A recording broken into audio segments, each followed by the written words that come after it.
And so an application for us then today is to this, to orient your entire life around loyalty to Christ. And now we do that, though, when we look at eternity, when we look not at what our circumstances are right now, but at what God promises us in eternity and whether or not we trust Him.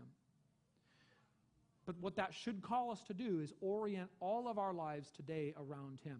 Now, I say all of your life because there is a tendency in much of the church today to compartmentalize our faith so that we are Christians in this area, and faith in Jesus and loyalty to Him governs how we operate in this area over here, at church. But we operate by a different organizing principle over here in our workplace, in our business, in politics.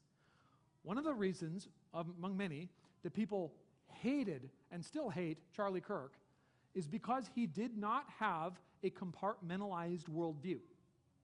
Okay? He increasingly, and this is something that kind of grew in him over the years, but he increasingly began to say that because I have faith in Jesus Christ, because of that, then I think X, Y, Z about what we ought to do, in society. And one of the things that happens in the culture today is that you can make any argument you want for anything you want, and you can even use God generically, but the minute that you start saying in the public square, Jesus says X, Y, Z, all of a sudden people get their undies in a big old bundle. And many Christians are tempted to live our lives in that kind of bifurcated way, where faith in Jesus over here, but then sort of more, honestly, secular principles and reasoning over here. And that's not loyalty to Jesus. Loyalty to Jesus means my entire life and every part of it is under the organizing principle of loyalty to Jesus. I am on His team in every place of my life, no matter what. Now, I say that, and I am acutely aware that that's actually probably somewhat easier for me to say than it is for you to say. Why is that? Well, because, for example, my vocation is right here. Your vocation is not here, most of you.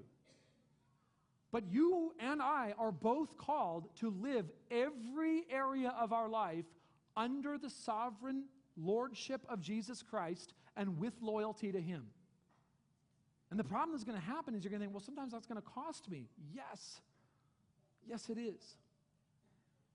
But that's what loyalty to Jesus means. The organizing principle of our life has to be loyalty to Him, obedience to Him. Not loyalty to myself, not loyalty to people, not loyalty to a group or tribe or nation. And I will suggest to you that the most important first question for your life is to whom or what is going to be your ultimate loyalty. And there's a finite set of answers to that question. It's either going to be to Jesus Christ, or it's going to be to maybe to the state, to a country, to a nation state, to a government, or it's going to be to you, to yourself.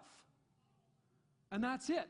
And what Jesus says is, if you are not prepared to renounce everything else, then you can't be my disciple. But He's the only one who's worth our absolute ultimate loyalty. And this is what Jesus means when He says, everyone who comes to me must hate his own father, mother, wife, children, brothers, sisters, and yes, even his own life.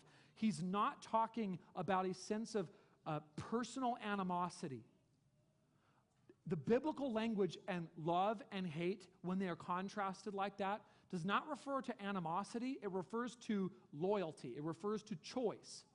So, for example, when God says, Jacob I loved and Esau I hated, that does not mean that He had personal animosity toward Esau. In fact, God richly blessed Esau, even though Esau didn't really love Him. What God meant by Jacob I loved, Esau I hated, is that I chose Jacob in a way that I did not choose Esau. God had a special, peculiar loyalty to Jacob that He did not have to Esau. And so when we think about this language that Jesus is using, to hate your family, and He says, yes, even your own life, it does not mean personal disregard or animosity. It means that we are prepared to give up everything for Jesus. Our loyalty, our choice is for Him always and only.